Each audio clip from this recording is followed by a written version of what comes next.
नमस्ते जी। नमस्कार एक्सेलेंसी।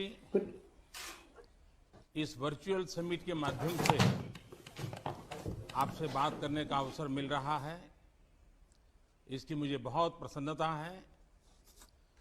सबसे पहले मैं डेनमार्क के कोविड-19 के कारण हुई क्षति के लिए संवेदना व्यक्त करता हूं। इस संकट से निपटने में आपके कुशल नेतृत्व का अभिनंदन भी करता हूं। सभी व्यस्तताओं के बीच आपने इस वार्तालाप के लिए समय निकाला। यह हमारे आपसी रिश्तों के प्रति आपके विशेष फोकस और कमिटमेंट को दर्शाता है। हाल ही में आपका विवाह हुआ। मैं इसके लिए आपको मंगलमय शुभकामनाएं देता हूं और आशा करता हूं कि कोविड-19 से उत्पन्न स्थिति सुधारने के बाद शीघ्र ही हमें आपका सपरिवार भारत में स्वागत करने का अवसर मिलेगा। मुझे विश्वास है कि आपकी बेटी ईदा फिर से भारत आने के लिए अवश्य आतुर होगी। कुछ महीने पहले फोन पर हमारी बात बहुत प्रोडक्टिव हुई थी। हमने कई क्षेत्रों में भारत और डेनमार्क के बीच सहयोग बढ़ाने के बारे में चर्चा की थी।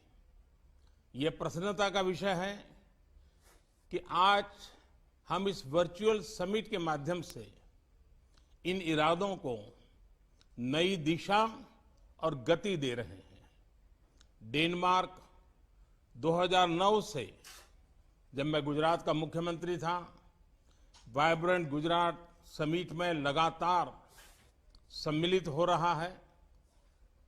इसलिए डेनमार्क के प्रति मेरा विशेष लगाव भी रहा है।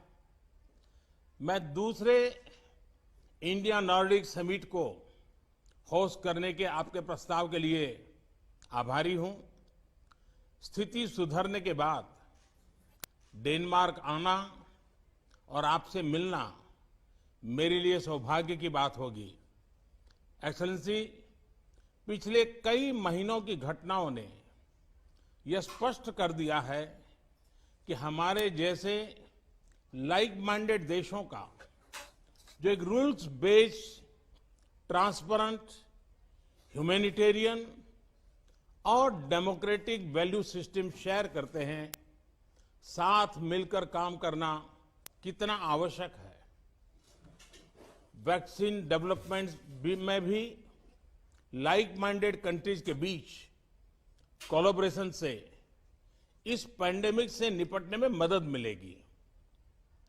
इस महामारी के दौरान भारत की फार्मा उत्पादन क्षमताएं पूरे विश्व के लिए उपयोगी रही है। हम यही प्रयास वैक्सीन के क्षेत्र में भी कर रहे हैं। हमारे आत्मनिर्भर भारत अभियान का भी यही प्रयास है कि प्रमुख आर्थिक क्षेत्रों में भारत की क्षमताएं बढ़े और वे विश्व के भी काम आए। इस अभियान के तहत हम ऑलराउंड रिफॉर्म्स पर जोर दे रहे हैं। रेगुलेटरी और टैक्सेशन रिफॉर्म से भारत में काम करने वाली कंपनीज को लाभ मिलेगा। अन्य क्षेत्रों में भी रिफॉर्म्स की प्रक्रिया निरंतर चालू है। हाल ही में कृषि और लेबर सेक्टर्स में महत्वपूर्ण रिफॉर्म्स किए गए हैं। एक्सेलेंसी, कोविड-19 ने दिखाया है कि ग्लोबल सप्लाई चेन्स का किसी भी सिंगल सोर्स पर अत्यधिक निर्भर होना कितना रिस्की होता है। हम जापान और ऑस्ट्रेलिया के साथ मिलकर सप्लाई चेन को डाइवर्सिफाई करना और रेजिलियंस के लिए काम कर रहे हैं। अन्य लाइक माइंडेड देश भी इस प्रयत्न में जुड़ सकते हैं। इस संदर्भ में मेरा मानना है कि हमारी वर्चुअल समिट न सिर्फ भारत डेनमार्क संबंधों के लिए उपयोगी सिद्ध होगी, बल्कि वैश्विक चुनौतियों के प्रति भी एक साझा अप्रोच बनाने में मदद करेगी। एक बार फिर से एक्सेलेंसी, आपके समय के लिए बहुत बहुत धन्यवाद करता हूं। अब मैं आपको अपने ओपनिंग रिमार्क्स के लिए आमंत्रित करना चाहता हूं।